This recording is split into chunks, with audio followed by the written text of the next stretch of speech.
Welcome to the Vegas Benchwarmer channel. You're watching the Vegas Benchwarmer Podcast or the Benchwarmer Podcast, whatever the fuck we want to call it right now. Episode 60. It's too early in the fucking morning. I know we do this every Saturday at this time, but today it is really too early. Of course, it's He Hate Me 702, and we got my boy, the man, the myth, the legend. Jeremy with a G. All right, let's get it going. So how's your day going today, buddy? It just started. Well, how so far? How's it going? It's been 30 minutes. Oh, really?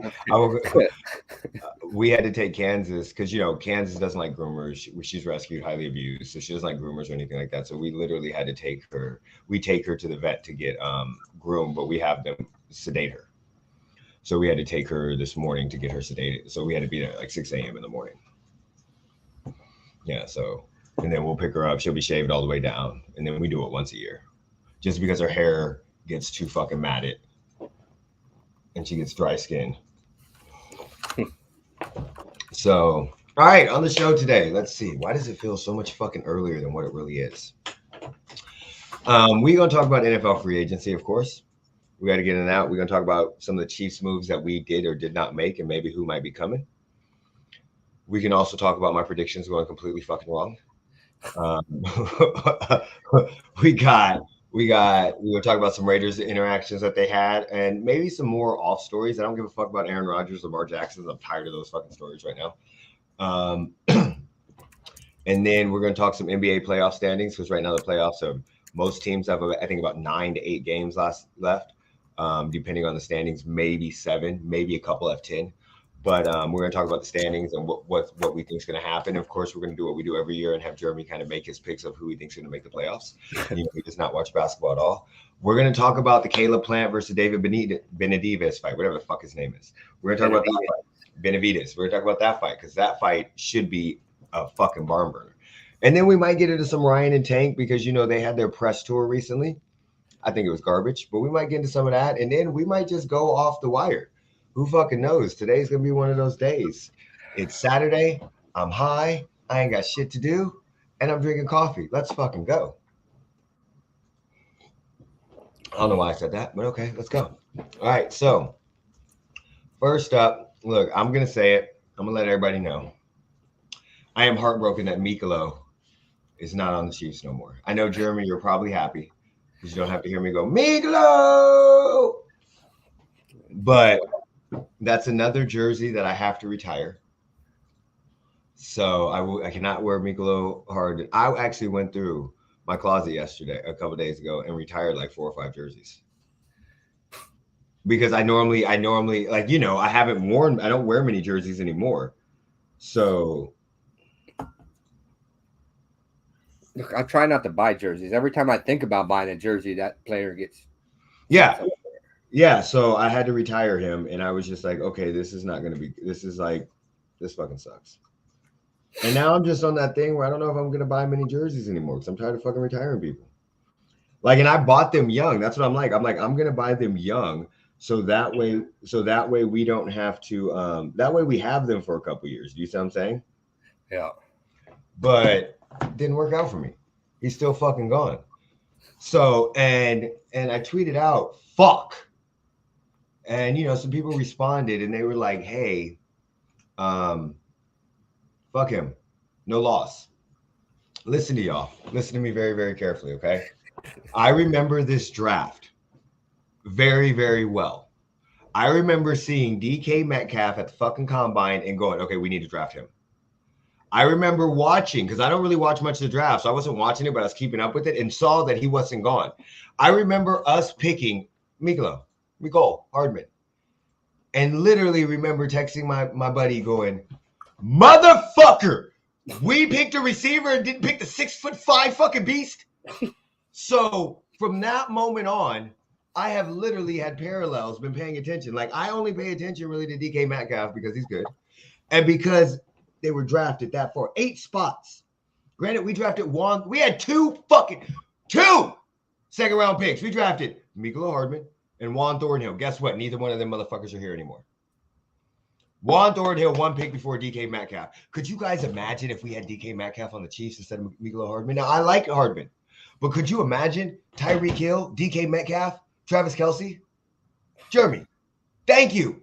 So for my sanity, I needed Mikolo to become an outstanding Chiefs receiver. Are you buying a McDaniels jersey? What the fuck? If there was one, I'd buy that motherfucker just so that bitch could leave. So I needed Mikolo to become a great receiver for the Chiefs, and he didn't. And I'm sad that. And now he's going to the Jets, and at least he gets to play with another very, very good quarterback. So I mean, I'm okay with that. But you're fucked. You're not getting the fucking ball. You're not getting the ball. We drafted you. Where did he go? The Jets. He's gonna play with Aaron Rodgers.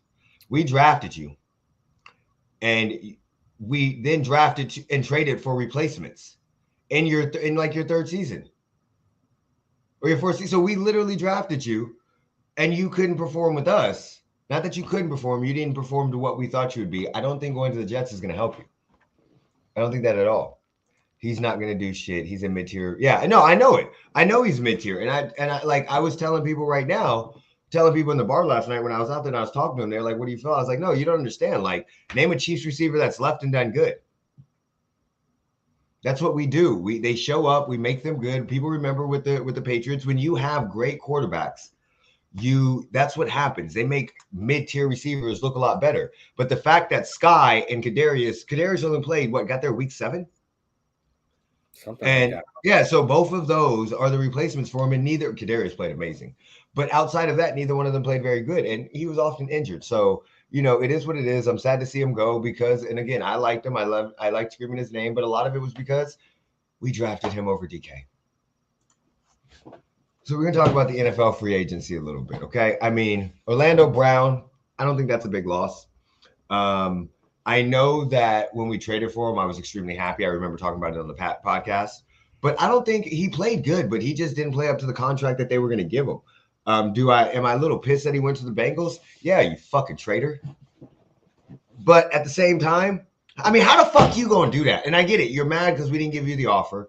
You played on a franchise tag, so you want to go over there. But at the same time, I'm just like, yeah, I don't really give a fuck. I don't care that we lost him. We immediately got another tackle. Well, I don't know what we're going to do in the draft. So I'm not really that worried about it. I'm not really, and Juju, I'm not hurt about that either. I would prefer to have Kadarius. I didn't want to pay him $33 million over 3 years. I mean, I don't know what the Patriots are doing because I would have rather had Jacoby Myers instead of Juju for the same fucking contract.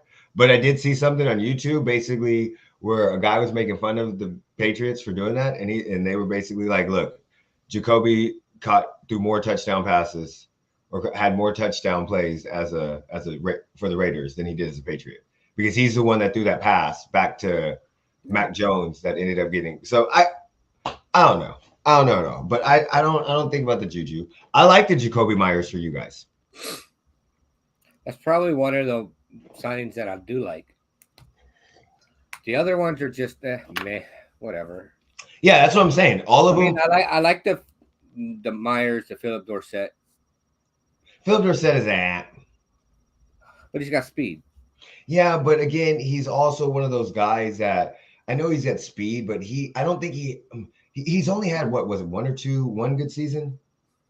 And he's always been in a backup role. But, I mean, the last name's Dorsett. He's always going to get looks, but still, he better be speedful. I mean, I don't know what the Raiders are doing. They know we have to fix the defense. What the fuck? We've signed like 700 wide receivers, 60 tight ends. We have like 40 running backs on the roster. I don't know what's going on. We let go of a fucking long snapper and signed a goddamn long snapper that's more expensive. Like, what the fuck are we doing? I don't know. I don't know.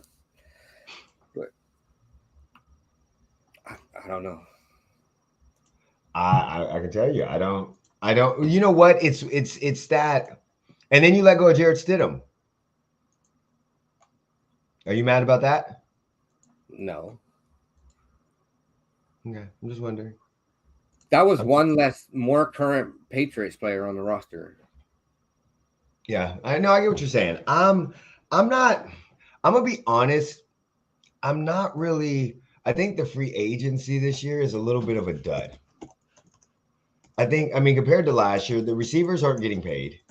Really, honestly, what is it? The quarterbacks aren't getting paid. Shit. I mean, I didn't mind Ziegler waiting until the money dropped, but could we at least sign some names that people know, like or have heard of in the last 12 years? Okay, so let's see. I'm trying to go through because I'm drawing a blank. We've talked about Orlando Brown went to the Bengals. Fuck that bitch. But I mean, yeah, you're going. Alan Lazard went to the Jets, but we already know why he went to the Jets. 4 years, $44 million. Bradbury returned to the Eagles. We talked about Jacoby, Juju, Adam Thielen to the Panthers, and Adam Thielen saying that Adam Thielen and Miles Sanders to the Panthers. What do you think about that? That's interesting. I didn't understand his comment about he thinks that they're a lot better than what they seem, or whatever his comment was. That was like, where? Yeah. Where the fuck did he get that? I mean, they also got Hayden Hurst too. Well, but I mean, I don't know. He thinks he said he wanted to play for a contender, and I don't believe he went to a contender.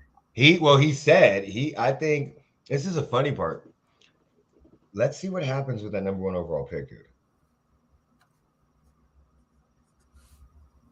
Because all you got to do is make it to the dance. And as of right now, they could end up having the second best quarterback in that division. Well, they could, but it's still the Panthers. Yeah, but it's got you can always count on Panthers, Colts, and Raiders to fuck up the draft. So okay. You put the Raiders in there. I mean, have you seen our picks the last fucking 6 years? Oh, and they got Andy Dalton. I don't think we have a player on the team that was drafted by fucking Mayock and Gruden. I don't think there's one left. Oh, what else went out?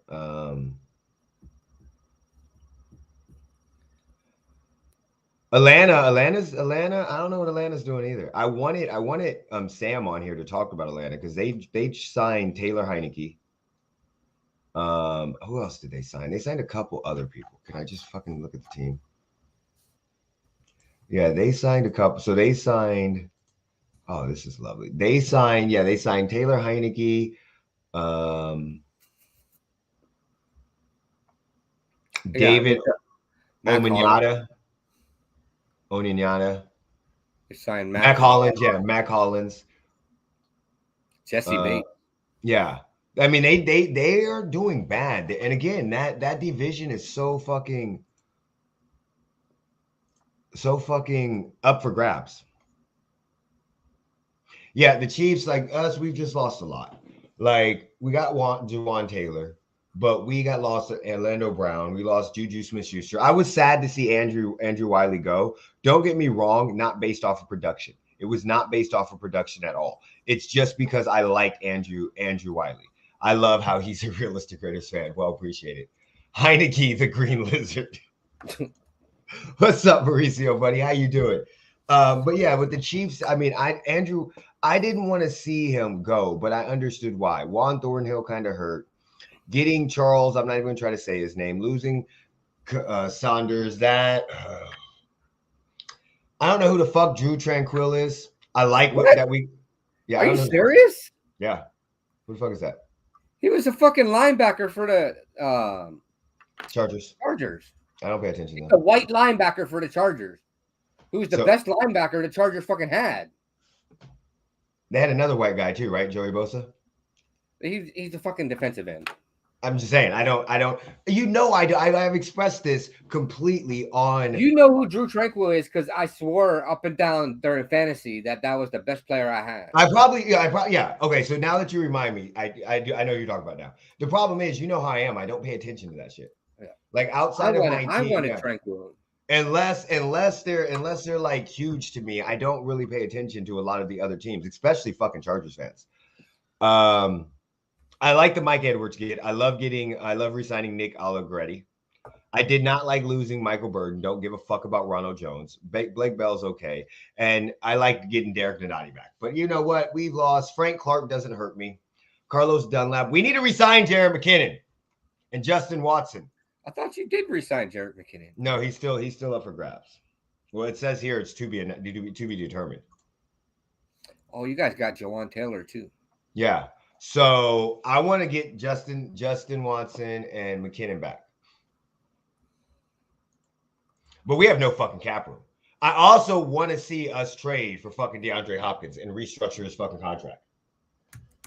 Y'all got to do something because your receiver room is bare. Our receiver room was bare last year. If it was bare last year, it's really fucking bare this year. I know, but if you just look at this, think about this. Last year, and then it was extremely bare because they kept getting fucking hurt. Yeah, I think we're going after Hopkins. I would love to see Hopkins with us. We'd have to restructure his contract. Look, just give up a second-round draft pick and let's go get him. Don't wait till after draft. Give it up now. Let's go get him. I would love to have DeAndre Hopkins with Patrick Mahomes. I just think it would be absolutely fantastic. And I don't care that he's injury prone. I don't give a fuck. Put him on the team. Let's go. Any other big signings that have really gone on that we're missing? I don't know. Let's pay more attention to the Raiders. Yeah, that's the problem. The Raiders non-movement. We let go of mid players and sign mid players. Yeah.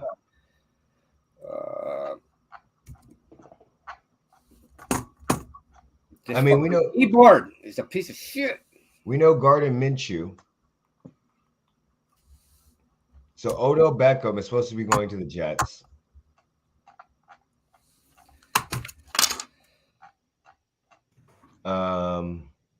There's nobody really to go to talk about. Keenan Cole, you guys just signed Keelan Cole. I'm sorry. We re-signed Keelan Cole along with 40 other fucking receivers. I know you guys are like the receiver fucking haven right now. But hey, everybody's got to say in this season. Why do we need a defense when we're scoring 81 fucking points a game? Well, why do you need receivers when you don't have a quarterback? What do you need receivers when you don't have a quarterback? I have a more consistent quarterback now than I did for the last 9 years. Mauricio, are you a Texans fan? Because I don't give a fuck about Dalton Schultz to the Texans. I give two fucks about a fucking mid-tier tight end going to the fucking Texans. I mean, Brandon Cooks got traded. We know that. He got traded to the Cowboys, which I don't think really matters either. I think there's a lot of moves. Yeah. I think this has been really, like, compared to last year with the trades that you had and the signings that you had, this is very It's so that only people care about is fucking Aaron Rodgers and Lamar Jackson. By the way, Lamar Jackson, real quick. Get a fucking agent. Why? What's his name? What's his name? Just reset the fucking Laramie Tunsil. Yeah. Okay. And he don't have an agent. Listen, I know. So did Richard Sherman. Richard Sherman negotiated all his contract with agents. So why is Lamar Jackson different? Obviously, we're this far into it and you're not trading. The NFL comes out and says that a guy can't represent you. He is not a qualified representative, and it's a guy that teams cannot call and talk to them. I'm saying right now, there are not everybody can represent themselves. Not everybody can be an agent for themselves. Just like not every fucking coach can be a GM. Some coaches can be a great GM coach. Some can't. You can't wear every hat. In this scenario, I think it's hurting him that he does not have a fucking agent. I think if he had an agent, he'd be able to do it. Granted, we can say all this other shit with the owners not wanting to do this, not wanting to do that. Maybe he's getting blackballed. I don't fucking know. But I know there's been Tobias Harris for the Philadelphia 76ers fucking did his contract. There are multiple people that do that, but let's not act like everybody fucking can. Would you want Antonio Brown representing himself? I mean, he basically did. But you get Kyle Murray? Really? And this is the problem that we're having. We're seeing quarterbacks that are getting paid and nobody's touching him. And I think after trying to negotiate this for the last 2 years and then getting franchise tagged with a small franchise tag because maybe everybody's like, oh, the Ravens don't think he's going to, maybe they know that he can't fucking negotiate a $230 million guaranteed contract. And that's the issue. I get you don't want to pay commitment.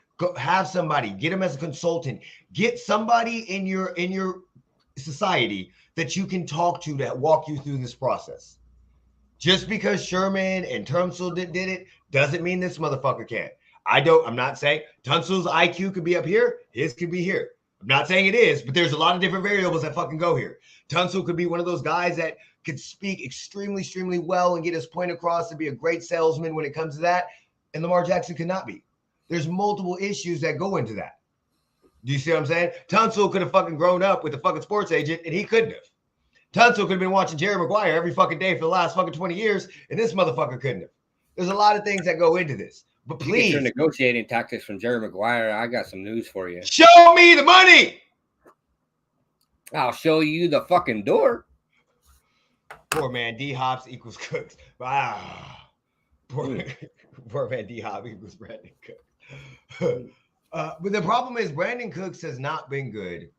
He's had two good stints when he played for the Saints with Drew Brees and a very short time with the Rams. Outside, in both of those times, you can say he was a slightly above average receiver.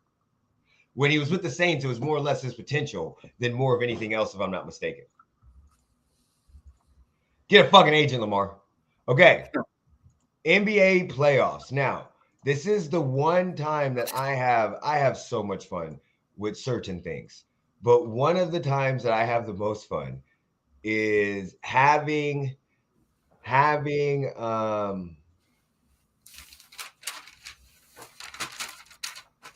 I'm sorry, I'm doing something right here to join somebody's community. Having Jeremy go through and talk about basketball. I don't know why it's so much fun to me, but it's fucking hilarious. When he picks them, because the funny thing is, a lot of times he has very good picks. There's just no reason to it. Yeah, there's just no reason to it at all. And when you ask him, he's like, I don't fucking know, the sky's blue. So not that type of analogy, but he says something better than that. Okay, so NBA standings. So right now, for people that don't watch the NBA, and if you don't watch the NBA, I'm sorry. It's some good football, good basketball, some good sports, some good entertainment. I'm a little upset last night because the Sixers lost to the Warriors. It was a 2-point game with about 2 minutes left. And then for some ungodly known reason, they just let Steph Curry do Steph Curry. That was it. Like Steph Curry wasn't even passing. He was just dribbling around motherfuckers. Just dribbling around. And then Doc Rivers, get your fucking office in check. I know James Harden's out, but for the last 5 minutes, every play should be pick and roll to Embiid. Pick and pop to Embiid. It should not be let's get Embiid on their fucking center, Kevin Looney, and put work on him. It should not have been that. It should have had more shit that was going on. So, standings. Let me share the screen real quick. So right now, we got the standings that we have. Eastern Conference. Okay, so Jeremy, just to refresh your memory, not saying that about how it works. The NBA has 10 teams that go to the playoffs in each conference. The first two games, the first round is the play-in, where 10-9 play each other, 7-8 play each other. So 1 through 6 is automatically in the playoffs, and they're seeded 1 through 6. 7, 8, 9, 10 play each other for a playing game. The 7-8 game, whoever wins automatically becomes the 7 seed. The loser then plays the winner of the 10-9. The winner of the second playing game, normally let's just say it's a 10 and the 7, will then become the 8 seed. Okay? So, right now, we have the Bucks. Let me see if I'm trying to make it bigger so people can see, and I don't know if y'all can see on the. Okay, there we go. So right now we have the Bucks, first place, Celtics, Sixers, Cavaliers, Knicks, Heat, Nets, Hawks, Raptors, Bulls. So those are the 10. Technically, the Pacers, the Wizards. What is this? This is 80. This is 74. 7 games. So we'll say the Magic out. So technically, the Pacers and the Wizards couldn't make a push for it. And technically, any of these three teams could fall out. The Nets probably won't fall anywhere below ninth. But the Hawks, the Raptors, the Bulls, 36. Yeah, so they have about 9 games left. They have about 8 games left. So I mean, it'd be a stretch. But these 6 normally, they could move up, but pretty basically these 7 are safe. So judging on the Eastern Conference, who do you think will be the top 10 teams? So we just really need 8, 9, 10, and 11.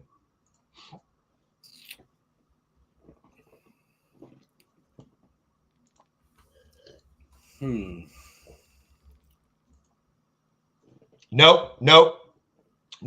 It's not done that way, Mauricio. The reason why is because 7 and 8, they should make the playoffs because it's a 7 or 8 seed. So what the NBA did was 7 plays 8. The winner of that automatically makes the playoffs. And they're giving the 7 and 8 team 2 chances to make the playoffs to give them a fair advantage, because it's not fair that the 10 and 9 get to skip over. So I think Hawks go to 7, Nets go to 8. Then you get the Raptors.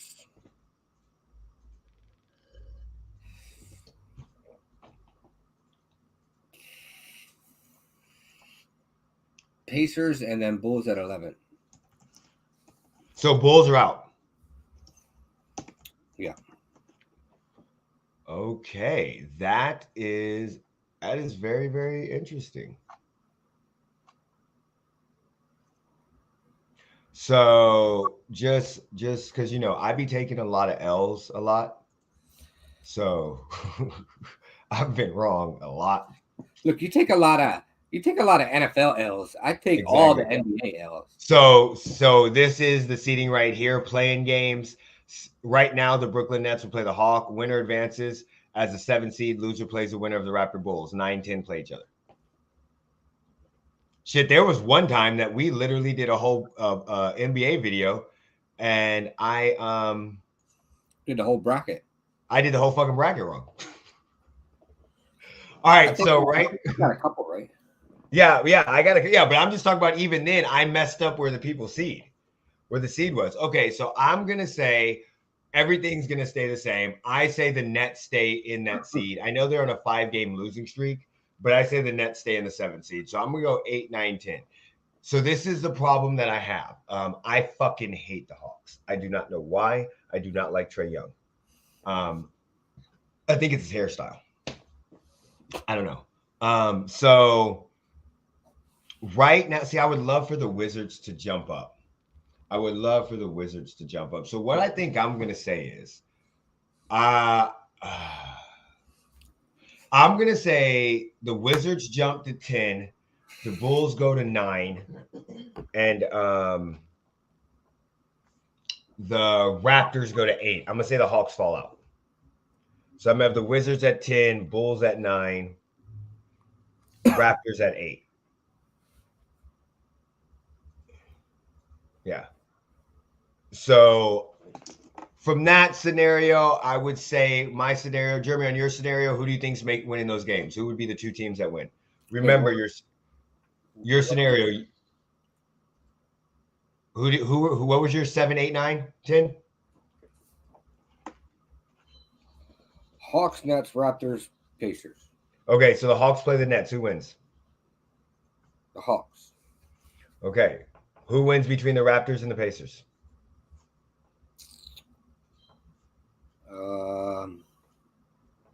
Raptors.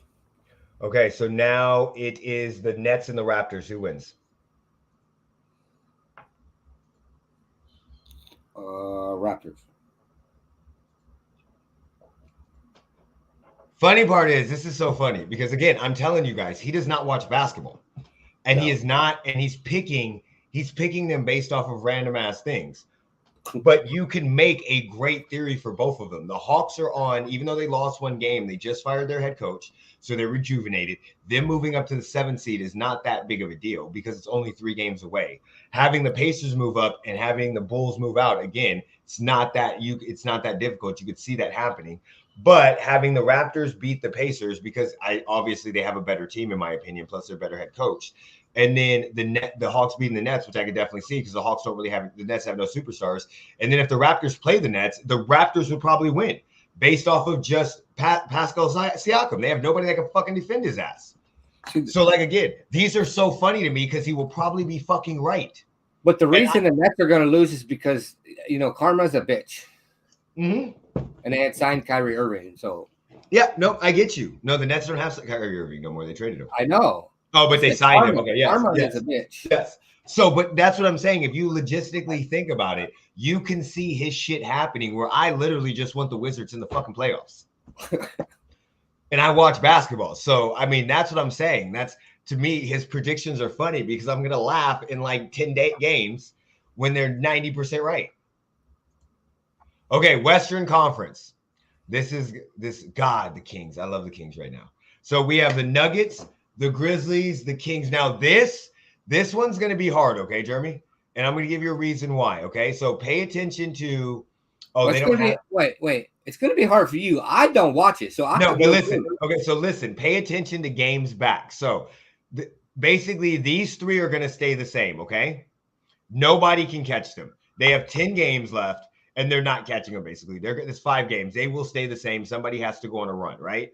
So from seed 4 to seed 12, it's 4 games.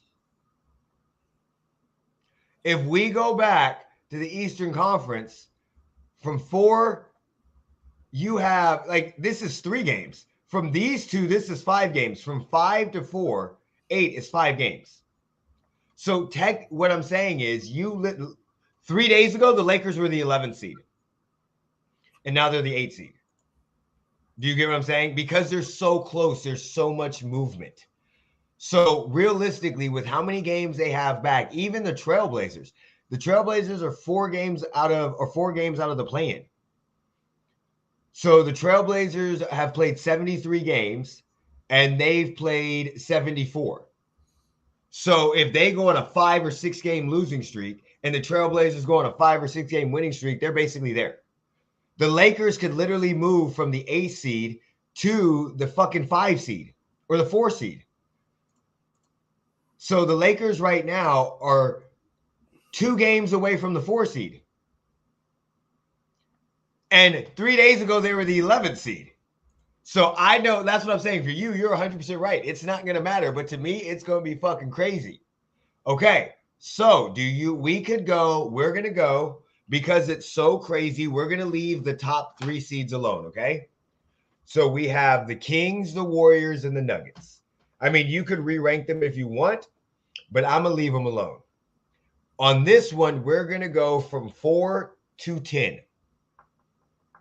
So who do you think is going to make it from 4 to 10? Suns, Warriors, Clippers,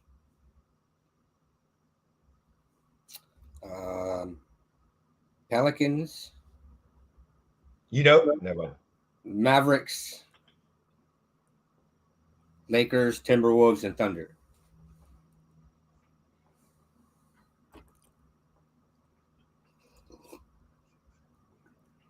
That's 11. Huh.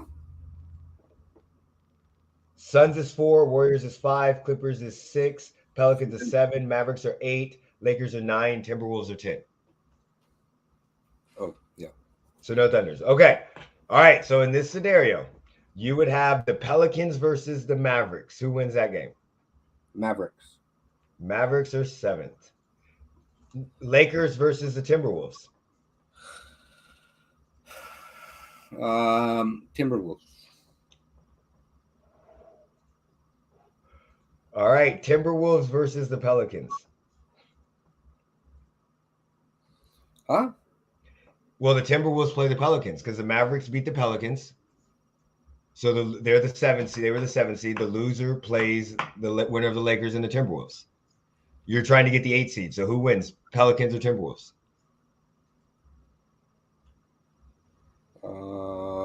Pelicans. So you have Nuggets, Grizzlies, Kings, Suns, Warriors, Clippers, Pelicans, or Mavericks Pelicans. Yeah. Now, he has no clue that Zion Williamson is injured. No clue that Zion Williamson is probably out the rest of the fucking season. LeBron's out. I know you know that. Yeah, I know he's out. The Mavericks are on a 3-game losing streak, and I think they've only won 3 games with Kyrie and Luka together. The Timberwolves have literally fallen.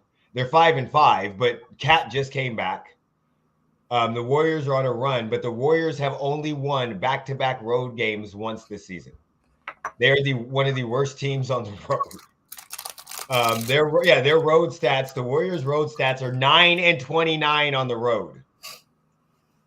Congrats. They're not.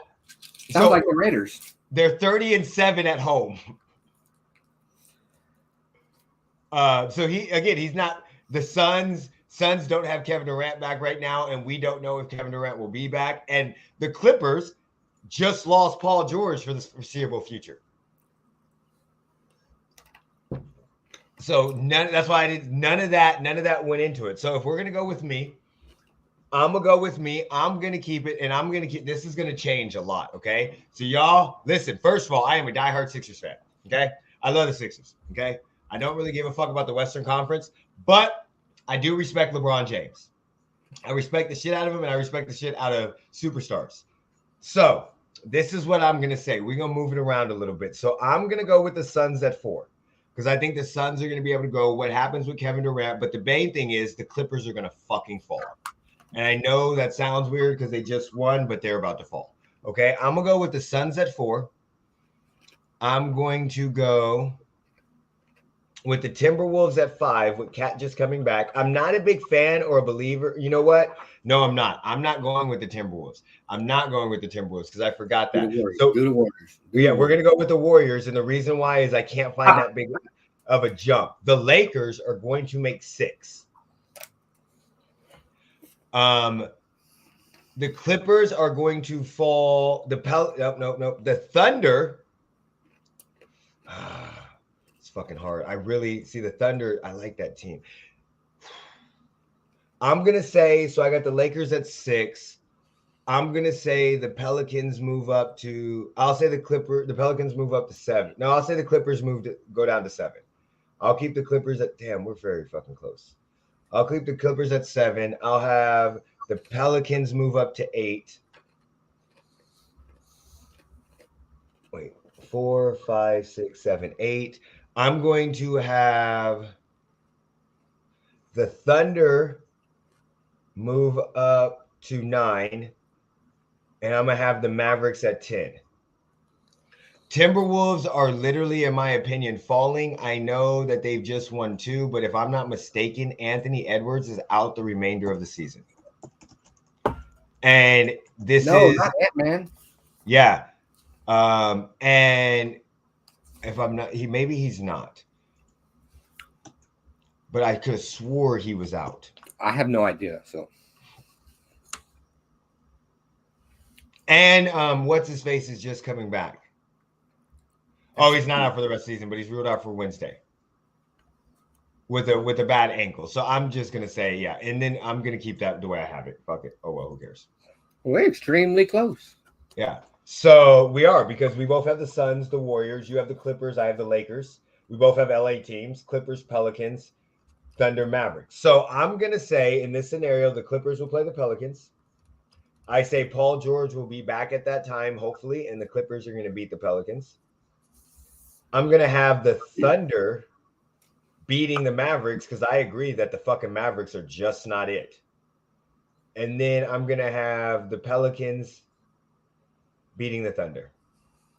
So I'll have Nuggets, Grizzlies, Kings, Suns, Warriors, Lakers, Clippers, Pelicans.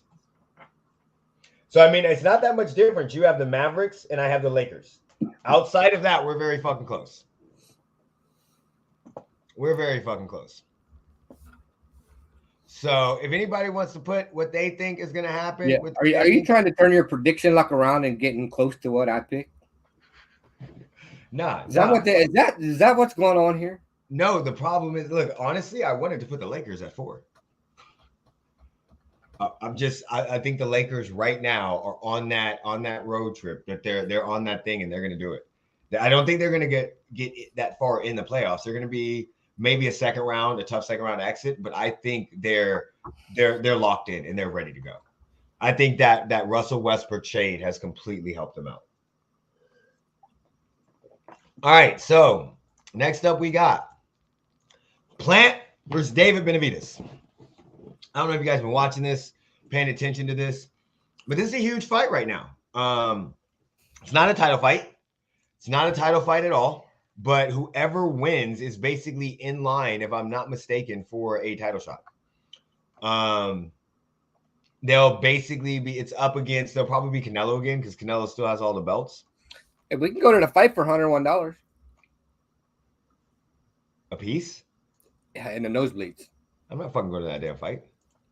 I'll just sit at home and watch it on the fucking link. Hey, you could pay $101 to sit in the nosebleeds, and then pay $74 for parking. It's $74 fucking dollars. The Where's parking that? at MGM. Oh my god, $174. $175. Oh no! You got people paying $15,000 to sit ringside. Yeah, of course. Those are always those fucking seats because they get shown, and that's why. Yeah, they are always those seats.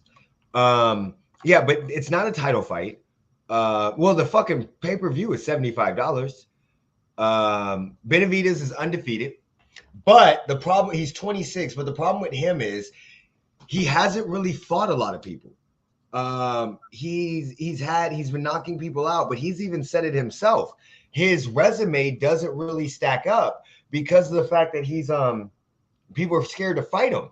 So I don't really know what kind of stock to put into him when I'm not saying you're fighting bums or tomato cans, but you're not fighting at the same level. And I think too many people, like Benavidez is a favorite. Did y'all not watch the fucking Caleb Plant and Canelo Alvarez fight? Like Caleb Plant gave him all he can handle, and Canelo, not saying that Canelo was in any way, shape, or form of losing that fight because Canelo's fucking great. But Canelo had to dig deep and go with him because that conditioning was going. That jab was working. That Philly shell was hurting. Yes, those power punches that Canelo got to him were just fucking good. And I think the problem that you have is people are looking at that Canelo fight and saying, oh, look at David Benavidez. He is talented. He is extremely talented. And he's got talent like, Canelo. So he could go ahead and do what happened. No, that's not how this shit works. Caleb Plant is a former champion. He was undefeated. That man is the truth when it comes to this shit. I don't even know what the fuck his nickname is. 13 KOs. He fought and he came up short. But he showed in that fight he's the real deal against him.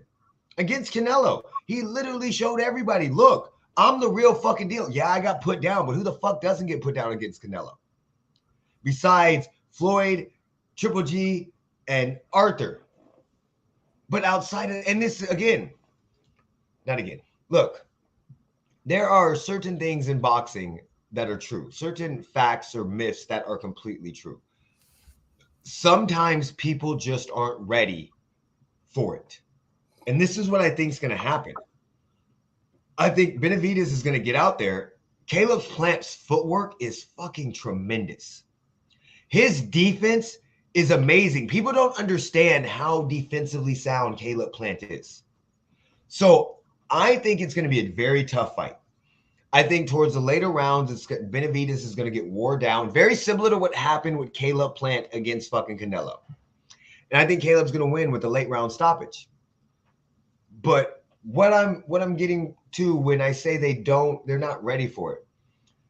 Does everybody remember when Canelo fought Floyd? Does anybody think that if Canelo would have fought Floyd 3 to 4 years later, Canelo would have whooped Floyd's ass? Canelo learned so much shit in that fight against Floyd that let him know he was not on that level yet. And he has been doing that to fighters ever since then.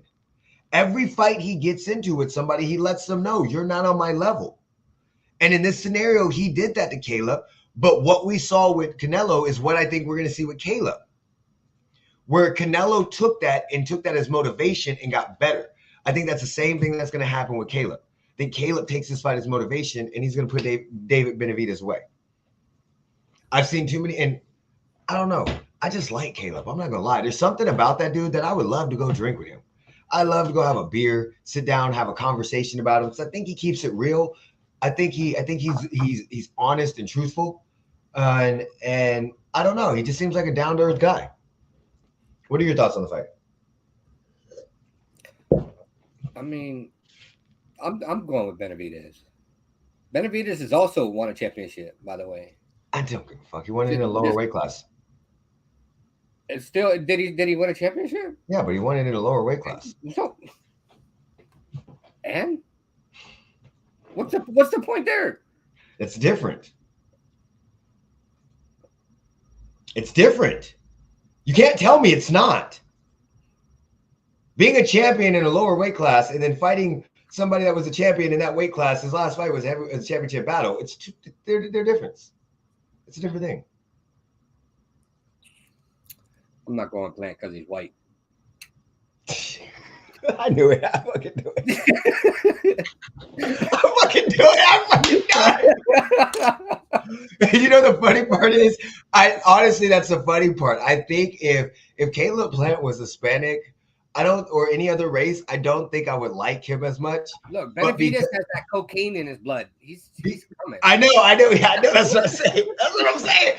But because of Plant has that swagger about him. Like he grew up surrounded by ethnic people. Just to me, that's what it sounds like when I hear him talk.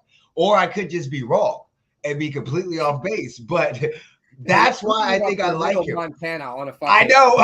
On a turkey farm or some shit. But he has a swagger about him that I like. The Great White Hype. I love that movie.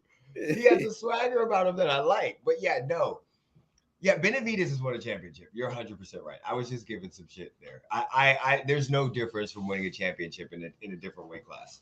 I just think the caliber of fighters that Plant has fought has been better.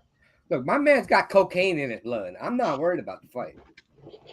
This man ain't gonna feel nothing. The dude's going into the ring numb. Oh, that's so funny. And that Caleb Plant talked shit about him, and you could see Benavidez, that touched a nerve on him there when he said that shit. That touched a nerve in their face off. In the middle rounds, he's gonna be doing coke off the fucking. He's gonna be like Greg Hardy. Yes, it's USADA approved. He's gonna kneel in front of the seat, and they're gonna put a line down there for him. And he's gonna tell his trainer it's USADA approved. Okay, Ryan Garcia and Tank Davis last weekend had their tour to promote it. Now, this fight's not until later on. I think it's at the end of April. Yeah. What do you think about this fight? I like it. I can't wait to watch it. Okay. What do you think it's going to be a good fight? I absolutely think it's going to be a good fight. There's no way this fight is not a good fight.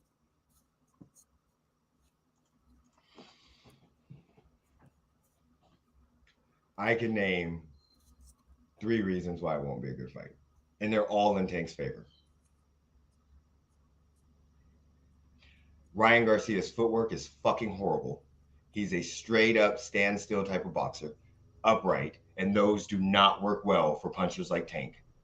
Ryan Garcia's defense is not very fucking good compared to Tank's.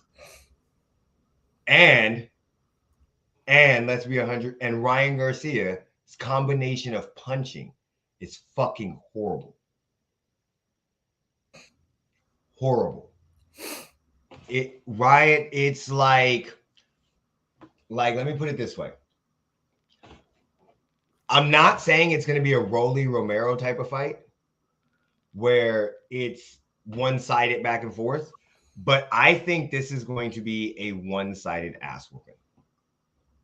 I think this is going to be, the first 3 to 4 rounds, because Tank is a slow starter, I think Ryan Garcia is going to look good. And then I think Tank's going to fucking take over. And I don't think it's going to be fun from that point in time. There's going to be points in time where people are going to want them to throw in the towel. Ryan Garcia has talked his way into this fight. His social media presence has talked his way into his fight. When you're seeing them stand to toe in a press conference and Ryan Garcia talking shit, I do not think he believes what he says. I think it's very similar to Rolly Romero. It's one of those guys that when Tank's like he's only got a left hook, and he's like, tell me how you're going to do it. Don't worry about how I'm going to tell you how you're going to do it. No, I don't think it's gamesmanship. I think can Ryan Garcia fight? Yes. But again, there are levels to this shit. There are levels to boxing. And he's not on that level.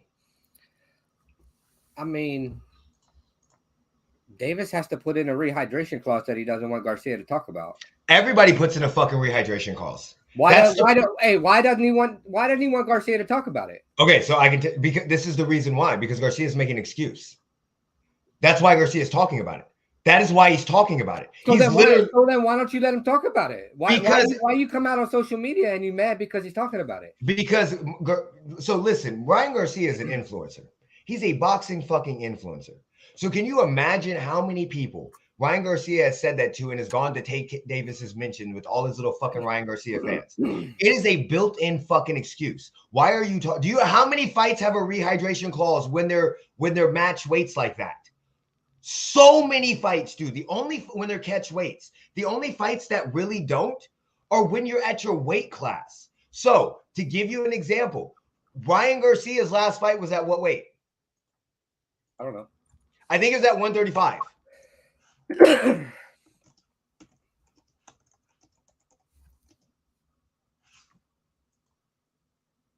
Yeah, his last fight weight was at 135. So he fought at 135, okay? And then moved up in weight and said, nope, I don't want to fight at 135 no more. I don't like fighting at 135, which basically means I cannot make the weight any fucking more, or I'm having trouble making that weight. So they did a catch weight fight. So Ryan Garcia was moving up in weight class, knowing that he wants to fight Gervonta Davis, and told Gervonta Davis and them to come up to my weight class. Gervonta Davis started at a weight class lower. He's a short guy. Gervonta Davis, I think, is 5'5", 5'6". He's smaller than me in height.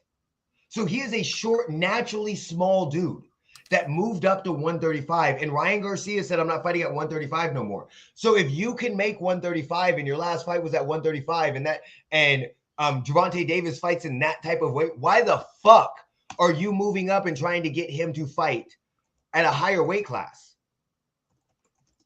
And then why are you saying, why are you sitting up here saying that, he and this is what he said. He put in a rehydration clause because he's scared of me.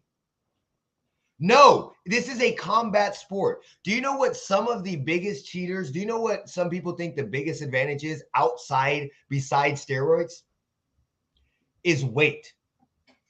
And anybody that has been in a weight category, weight class, or has wrestled weights, thank you, baby, or has wrestled and been in a weight thing, you understand the differences of it. If I'm taking EPO and I'm at a natural 135 pounder and this guy's not taking EPO, yes, it gives me some advantage. But if I'm fighting somebody that weighs in at 135 and fucking next day I fight him and he weighs in at 148 to 150, that is an unfair advantage, unbelievably unfair. It's to a point, such an unfair advantage that Tyson Fury used it against Deontay Wilder in their second fucking fight and gained weight to rest on him and wear out his body. So no, I don't want to hear this rehydration clause bullshit. No, in MMA, in combat fighting. So he'll let him rehydrate to 146, but not 148? No, he won't let him rehydrate to 155. That's the problem. That's the fucking issue. He walks around in the ring at 148. No, he doesn't. No, he doesn't. No, he does not. Ryan Garcia is a fucking lie. He does not walk around at 148. Floyd Mayweather walks around at 148. Ryan Garcia does not walk around. And there's two different things, two totally different things. Walking around when you're in fight weight, so when you're training camp and walking around at 174, 148 at your first fucking training camp is completely different than weighing what. Okay, I'm gonna give you the fight. Here we go. I'll give you the fight. Arturo Gatti. Let me think of the fight. Because I know I can't think of the fight off the top of my head. Arturo Gatti's.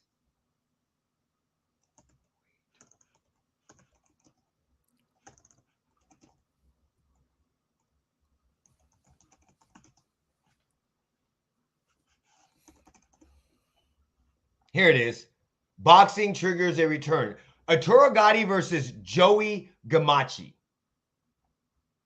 That fight right there, even in the look it up. If you haven't seen it, look it up. In the middle of the fucking thing, the boxing and the analysts are saying it's fucking stupid because he went down to 135 and the next day he weighed in at 152.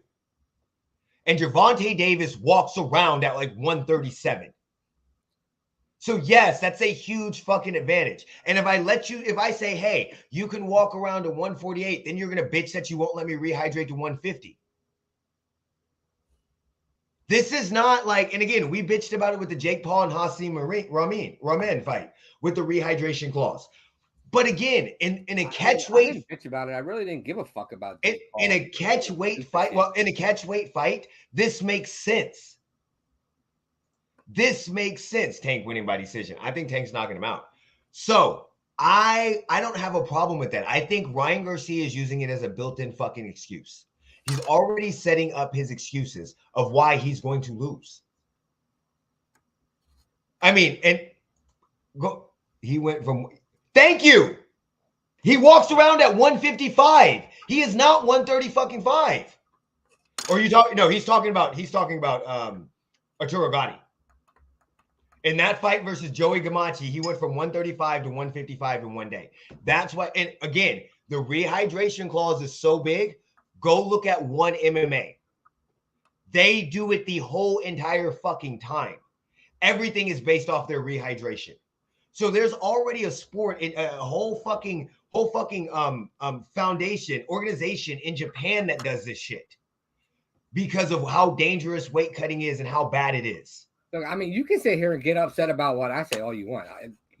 I just don't like Ryan Garcia's punk ass. I could care less. I just say shit to irritate people. I know you do. And this is the problem I have with the thing is I've been watching it and I know what he's doing. Because I really don't give a fuck who wins. I hope Ryan Garcia gets knocked the fuck out. The fucking ref can win. I could care less. I hope Ryan Garcia gets knocked the fuck out. Yeah, no. Gotti weighed in. So the brought a bathroom scale to Gotti's locker room before entering the ring, had him standing on it, then reported it on broadcast. He weighed in at 165 pounds. So that sounds like an excuse if you lose. What? It sounds like an excuse if you lose. If Ryan loses or if Tank loses? If Tank loses. If Tank loses. An excuse.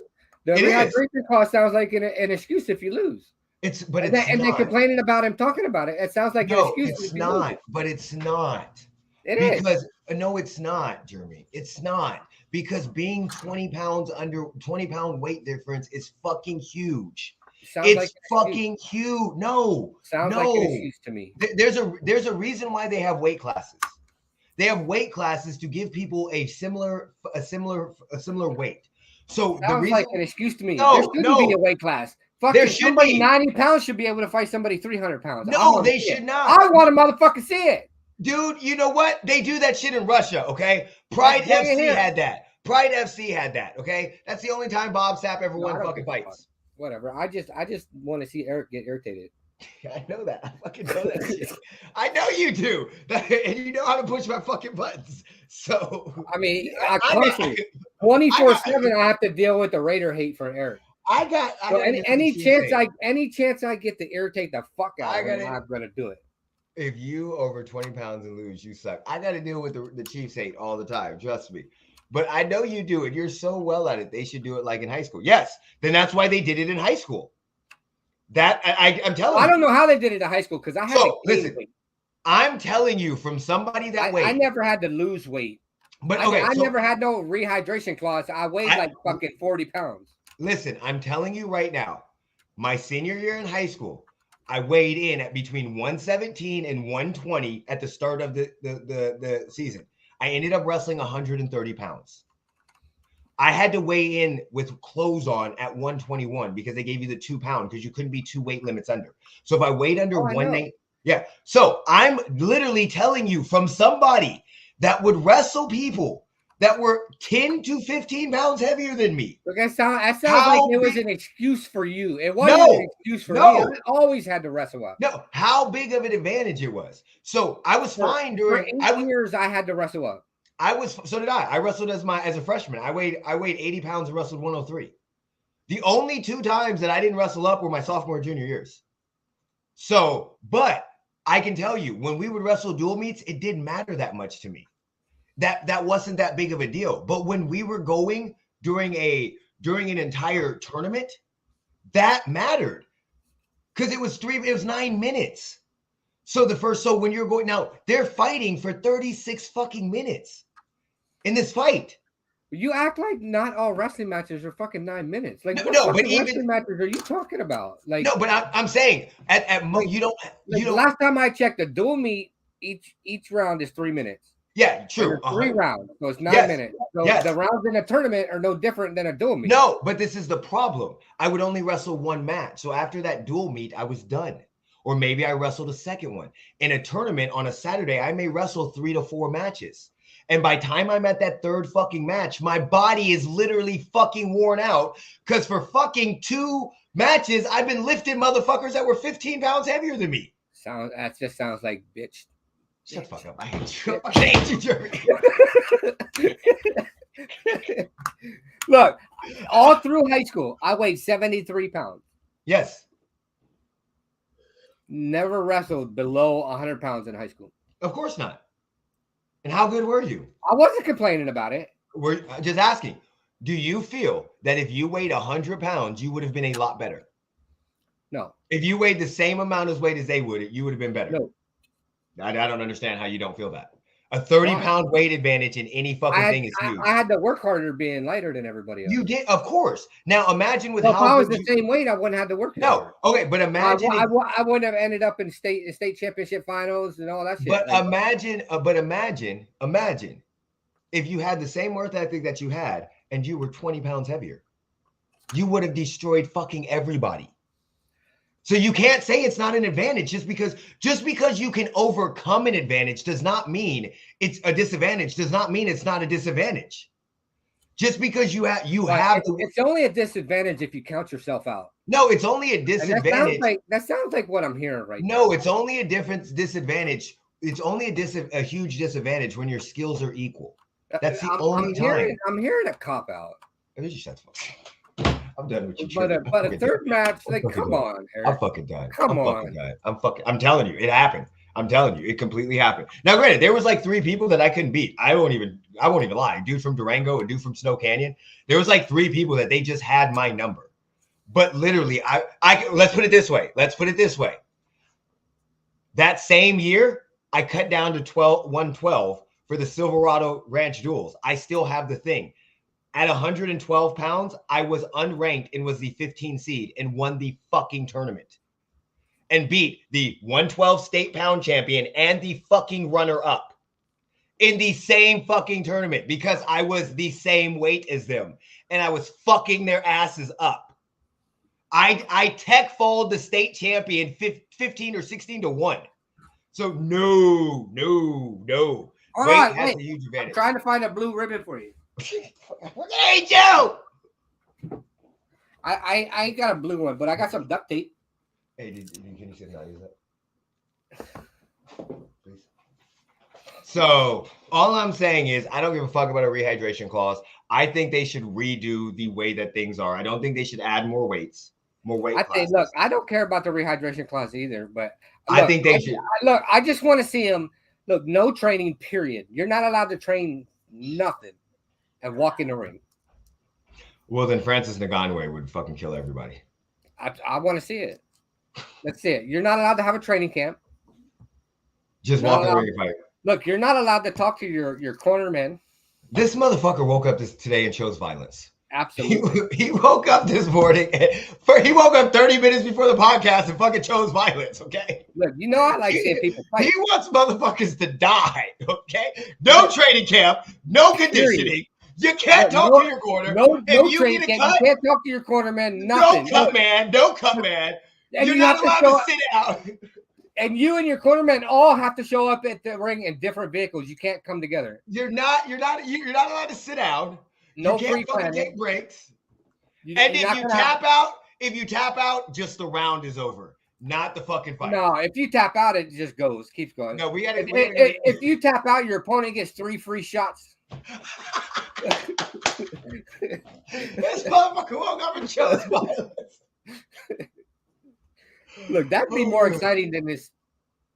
Oh my god. I don't know. I think I would pay $1,000 for that ticket. I think both of these fights are going to be very good fights. I think they're going to end with knockouts. I think they're going to be very good fights. I think both of them will be the Tank but I think the Tank fight is going to end a lot earlier. It's like you're going to look at it, and for the first couple rounds, it's going to be a great fight, and then he's going to fucking connect on his jaw, and it's over. It's good night. It's bye-bye. It's bye-bye. He's not ready for this shit. Let's see. Do we have anything else that we want to talk about? What else do we want to talk about? We're going hiking tomorrow. I'm gonna have a blue ribbon for you next week.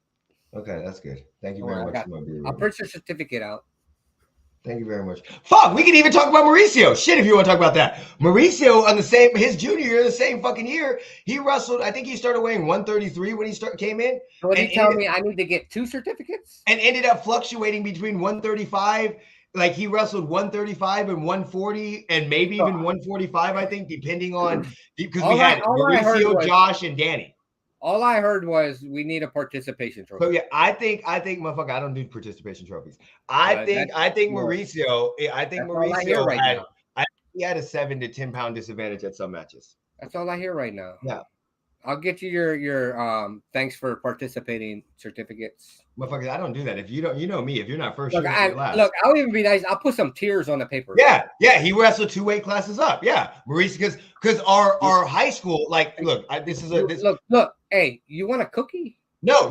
Our high school. This is our high school. Our first 8 to 9 weights were fucking untouchable. So we came in with Brian Waite, Chase Diller, who was the coach, his son, Jared Medina, Billy Rosado, me, Mauricio, and Josh at that time was a lot heavier. And I'm missing 1 or 2 people in there. And Danny. So all of us were roughly between 119 and 135. And Brian ended up cutting way down. Tom Brady. Yeah, we saw that. Brian ended up going to 103. Chase went 112. Jarrett went 119. Billy went 125. I went 130. Mauricio went 135 to 140 to 145, depending on the matchups. Josh went 140 to 145, and I think Danny went 130 to 140 to 145.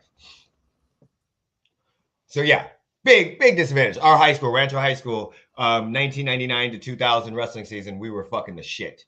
We took, I think, 4 people to state and took second. We were the fucking shit. Only person that lost was fucking Chase Diller. So, all right, going hiking. Let me think. I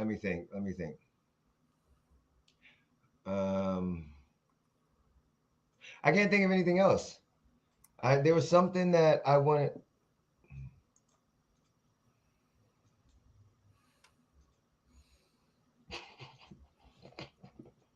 I got you guys. I got you. Hey, don't worry. I look out for you.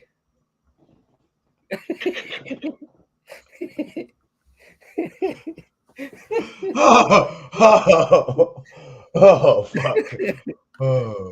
Yeah, you got first place and tried really hard. Oh my God. Yeah, Tom Brady. You know what? I'm gonna be honest with you. Tom Brady being a minority owner of the Oasis, I don't give a fuck. All I'm saying is, this is all I'm saying to you guys. All that means is pretty soon, guess who Tom Brady will be a minority owner of? The Raiders. Yep. Hey, I'll take it. Listen, everybody, go ahead, take it. Look. Hey, Can he take over the majority and let Mark Davis be the minority? I have a question. How's Charlotte doing? The Charlotte Hornets. How's the Charlotte Hornets doing? I don't know. Why are you asking me? You know I don't watch fucking. You know who their owner is?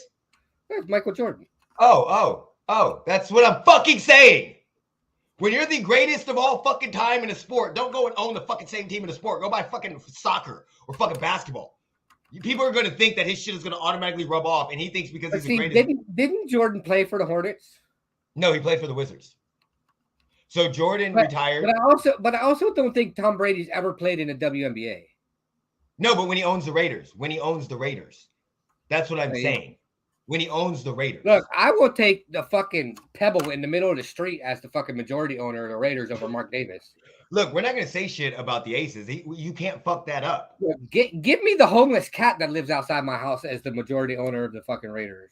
Like right now, they couldn't fuck up. Like, listen, the Las Vegas Aces are so untouchable right now that the WNBA doesn't even want to investigate their fucking shady ass contract dealings because it will put light on them getting. Oh yeah, the Aces have some shady contracts. It's been all over everything. The WNBA has not started. They've slightly investigated it, but a huge part is if they investigate it and they put it out, then you're gonna have a huge problem with them needing to pay their people. What's so shady about their so? Candace Parker and the other girl that they signed both took deals that were far less than their market value or far less than what they took last year. And both of them immediately got local sponsors the moment that they signed. The day they signed, an advertiser called their agent and signed them to a contract for a sponsor. So that does not sound shady originally, right? But for that to happen, that most likely means that advertisement was set up beforehand.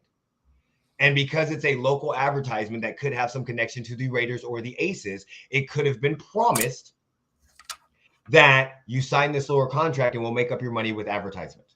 And to give you an idea, that also happened in the 1990 late 1990s with Michael Jordan.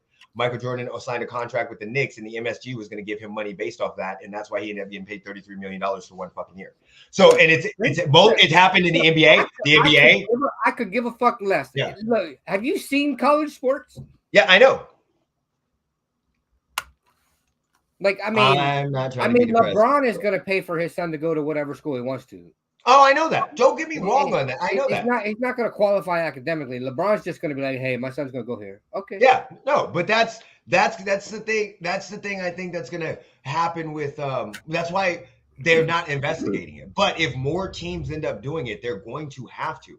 So also, it happens every fucking day. Yeah, but I'm talking about in the WNBA. This is the first time that it's actually started happening. Like, you got to remember, they literally stopped. They literally stopped a team from using chartered flights. So a team had their private plane and they would not let them use a private plane because the rest of the league could not do it. You cannot tell me that it only started happening when the WNBA's highest salary for a year is what, $200 and some thousand? No, but the problem that you have is I get what you're saying. It's not, but I get what you're saying. But this is the issue, the Liberty doing charter flights and paying the fine. This is what happened with the WNBA. As of recently, with all the attention, they are starting to get deeper pocket owners. So before, they did not have deep pocket owners. I believe the Aces got a lower pocket owner. Well, yeah, but it's still better than what they had beforehand. And they're willing to spend money. We both said that when Mark Davis got them, that he would spend money for them. Do you see what I'm saying? And that's the issue. So now they're not getting people that are treating this like it's an association or a hobby.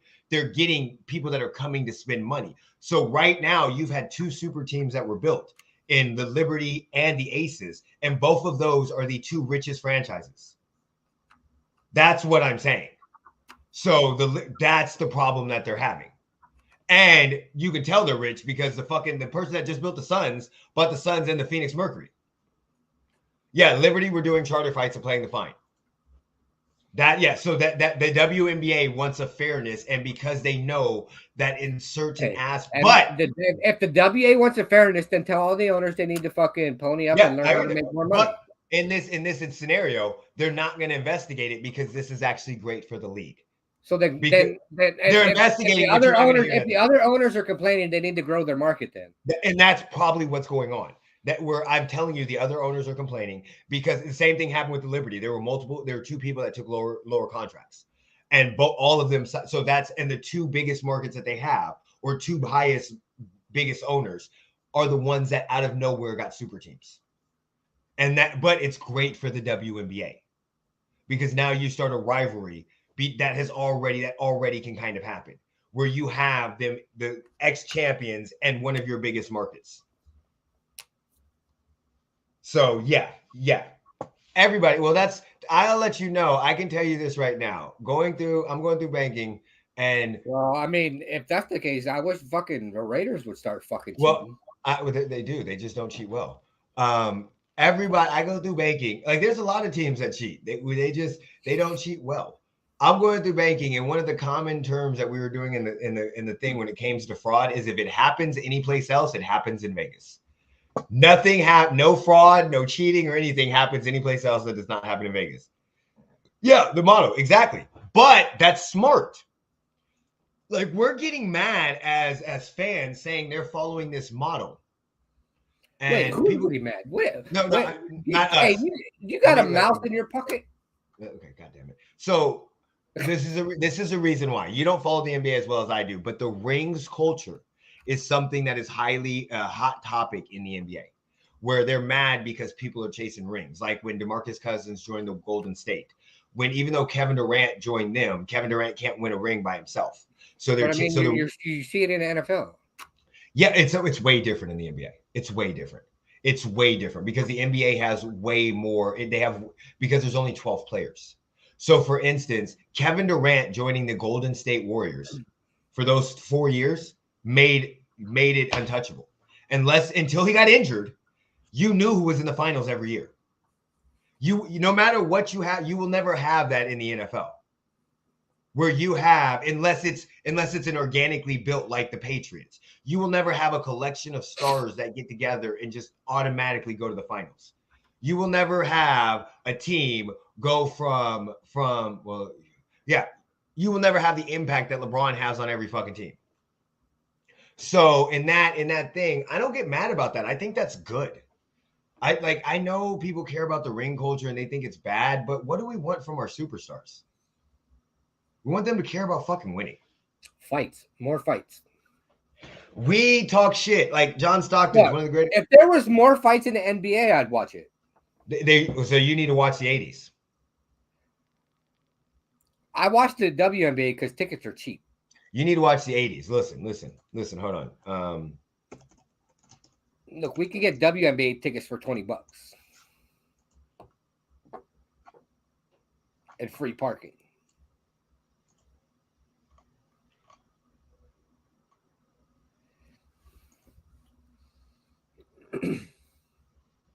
Okay, we're on Facebook, so let's see if this works. Huh? I'm on Facebook, so I just want to see if this works real quick. I am going to share my screen to show you this fight. Because you said you wanted to see an NBA fight. I mean, I've seen some NBA fights back in the day. It's great. Let's just get to the fight. Nobody cares. Nobody, shut up, punch! You're not showing the fucking punch! Never mind. Fuck it. Fucking dumbass. I don't want to hear about it. But look it up. The 1977 fight from fucking the Lakers and the Rockets. All right. Hey, if you guys didn't catch the interview for Rashad Breeland that we had, go ahead and make sure you guys catch it. It's got some views on it right now. Loving it. He was an amazing, amazing person to have on. And it's right here. Here's the video. So make sure you guys go check it out. It's not the video, it's a podcast. I still haven't worked on putting it completely up. I'm still working on that. I'm trying to get some other stuff, but it's right here. Go check it out. 11 days, 500. It's our most watched video in a while. So let's go ahead. Make sure we check it out. Wow, 58 views on that one. I didn't even know that. 79 views on that one. God damn. Wait, what happened? Where did all these views come from? Well, this one's 58. This one's 79. It's been a while since we had some views up there. Well, these are the last 2 lives. So we know that one. The Bears trade the number 1 pick, and then Jake Paul. Still not as good as the Pacquiao video. Never as good as the Pacquiao video. Motherfuckers came. When we were getting into some fucking word wars with them. The fucking Pacquiao. I left my computer on. That's what happened to all of you. He left his computer on repeat. So, look, make sure you're following us on Twitter and everything like that. If you guys want to reach out, Twitter is the easiest way to get us. That's where we spend most of our time on for our social media. Make sure you follow us on all those social media. We will be tweeting during the fight. Also, make sure you follow us on Twitter because Jeremy loves the XFL, and he be tweeting during the XFL. I'm debating if I want to go to the XFL game today or the indoor football league. I want to go. The problem is I got to go take my mom. They're both late. The indoor football league starts at what, 6? 7. Yeah. So I don't know. The Vipers game starts at 4. Yeah, I got to go do my mom. The Nighthawks game starts at 7. Yeah, I kind of want to go see. Maybe I want to go see the indoor football league. I really don't give a fuck. Well, yeah, because if you catch a football there, you get to keep it. Yeah, I think we should go see that. Let me because I know that last week we were supposed to go see it, but I had to recover, dude. It took me 2 days to recover. You motherfuckers thought I was lying. Yeah, it took me 2 days to recover from fucking St. Patty's Day. Yeah, so like I took a nap. I don't ever take a nap. So look, you had St. Patty's Day plus the other hike. Yeah. Well, we didn't do the hike. Oh, really? We canceled that hike too.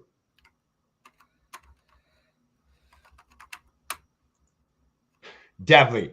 So, going hiking tomorrow. Make sure you check us out because we will be having tons of stuff on our Twitter and our Facebook based off of it. And then the podcast for the Bashad Breeland interview is up. Hopefully, the actual interview video will be up later on this week, Monday or Tuesday. And that way it'll just be that, and then we'll retweet that out again. And then please go follow him. He is amazing. He's a great follow. He's very, very nice. He's very respectful, humble. So if you haven't seen it, go catch that. That's also on our Facebook because we were live on a Monday. Jeremy, everybody retweet our tweets and tag the NFL. Yes, exactly, because we're trying to get him in the league. So he wants to still be in the league. We're trying to get something on there. Black people don't hike. Black people do hike. I promise you, we do. Okay, it's fun. It's fun. It doesn't happen often, but Eric. It don't happen often, but yeah, I'm a different black person. Eric is weird. He goes glamping. I go camping and glamping. Like, so yeah, Eric does some weird white people shit. My wife is white, so there we go. He does white people shit that I don't even do.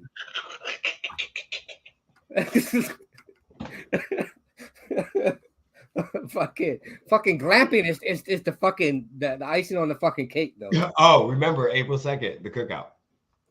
Don't forget that. My mom said you had to be there. She's like, I don't give a fuck anybody else comes. Jeremy's got to be there. Yeah, my mom literally is now telling me to tell people we can talk shit about. Well, yeah. Well, all my cousins. We had fun doing that. We had fun the last time. He moves snow.